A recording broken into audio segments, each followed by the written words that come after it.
Hello and welcome. This is Dr. Suzanne.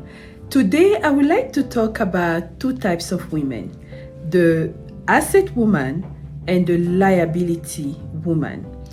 I'm going to be very concise and compare them with the same types of characteristics. Let's start with the asset woman. An asset woman is a person who is useful, she is valuable, and she represents an economic value, meaning that when she's with you, she will cause increase instead of losses. The very first thing you need to do is to make sure that you are equally yoked with any woman you want to be with, meaning that you have to serve the same spirit. You have to carry the same altars. I usually tell you that us humans, we are spirit beings, souls, and a body, meaning that we submit to a higher spirit. Is it going to be the Spirit of God, or is it going to be a contrary spirit? You have to look at that first, because if that basis is not there, anything else is you wasting your time. If you want to know a little bit more, look at my video titled Nephilims and Chosen Ones to figure out what's the difference between someone who is under the Spirit of God and someone who is not under the Spirit of God. All right? So that's the very first thing. Then you go deeper and you look at the presence of wisdom. Wisdom is the application of knowledge with understanding. How do you think? How do you face problems? What kind of thought patterns do you use? Okay, that's the wisdom. Number 2, spiritual discernment. Not only the discernment of spirits, but the discernment of patterns and the discernment of people. You know, people could be in front of you showing you their teeth, but they are plotting your death in your back. Your spirit has to be able to discern who is who around you. A woman who is able to do that and know who is who around her husband is an asset. 3, she has a prayer life, but not just a prayer, like a connection with the God she is claiming to serve. Then obedience, because if you submit to the Holy Spirit and then the Holy Spirit comes and tells you, okay, Suzanne, I want you to give this amount to so and so. What are you gonna do? You have to be obedient. You have to be obedient. And sometimes it's a message. You know, the Holy Spirit can say, I want you to tell this, or I want you to go pray for someone. And then you just show up and you either say the thing or you pray for the person. But it's not always comfortable, because you're like, oh my God, what if I didn't understand? What if I didn't hear properly? What if, you know? But despite your doubt, you have to have faith. You have to be obedient, okay? You have to pay attention to things like that, because sometimes in life, it only takes a fraction of a second to make the right decision between life and death. The fruits of the Spirit. We're still in the spiritual realm. That person who is an asset should display a few of the fruits of the Spirit. The first one is kindness. Kindness towards others. The children, the animals, maybe the nature, the trees, the gardens, whatever. Just be kind, considerate towards others. Goodness, someone who wants to do good and not necessarily want to hurt others. Patience, patience is a virtue. I'm telling you, sometimes you just have to be calm when people are coming after you, because you need to know that arguments is the foundation and the ground for curses. Because when people engage you in an argument, they give themselves the right to release curses on your life. So you have to avoid argument as much as possible. Therefore, you have to learn to be patient. You have to be calm. You have to be a peaceful person, meaning that even when something is showing up, you have to be calm, assess the situation, and ask yourself, what is the next best step to take? Okay, I'm not saying that you shouldn't be dramatic sometimes, but the calm, the quietness that you carry is a function of peace with your God. Remember that Jesus is the Prince of Peace, okay, and he tells us not to worry. So you always have to pay attention to the way people approach problems. Another thing is resourcefulness. Resourcefulness is going to encompass different things. It's going to encompass the education, because the educations will determine the intellectual understanding of the person, or the knowledge that the person has, okay? But not just that, you also want to look at self-learning. Is it a person who likes to learn, who likes to challenge herself, who feels comfortable learning new skills? You have to pay attention to that. You have to pay attention to the thought pattern. Is this someone who likes to come up with solutions, or who dwells on problems? Is he a team player, or is he someone who is going to block everyone until their own will comes to pass? Okay? Is it a creative person? Like if you are given a small amount of, let's say money, and you are told, go do whatever. How are you going to think? How are you going to spend this money? I remember, for example, my mother, just in parentheses, she got married very early. She was a young teenager when she got married. Oh, that was a long time ago, okay? I remember my father used to give her money for the household expenses. And what she would do was to go to the market. I know because she would take me with her. I was there, okay?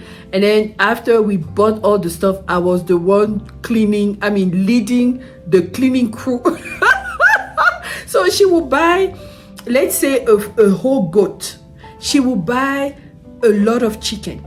She would buy the case of tomatoes. She would buy, in where I come from, bitter leaves. We call that ndole. She would buy like bags of it. She would just buy things in bulk, then bring it home, and we would work on that. Jesus, bags of granules, you break. It was something else. But the way she was doing that, she would buy all these things in bulk, bring it back home, clean, prepare, package, and freeze it. By doing that, she made sure that she had a fixed amount of expenses to control the whole month and more. Then she was able to save money. And what did she do with the money she was saving? She started participating in, in Cameroon, we call that tontine. Is little groups of women who come together and they save money. Then, let's say you are 10. Every 10, you pick one person to receive the money, and then at your turn, you receive the money. So she started with little. Then she would save that money, invest more. Save the money, invest more. Once she had enough, what did she do? She started buying lands. She started small businesses, Like, I don't know what my mom didn't do. She would sell charcoal. She would sell wood. She would sell, she started small, small, small until she became a mogul in real estate, until she had warehouses of stuff, until she, but she started small. And then what she did, she involved herself in multiple tontines. And she was the president and the CEO of the tontines, meaning that she had created a system for her own bank. And people would come borrow money from her, and she would have them sign engagement. Some of those engagements were houses, were buildings, and if you could not pay her the money on time, she would just quietly take your house. I don't know how many houses she got like that. You understand? So that is resourcefulness.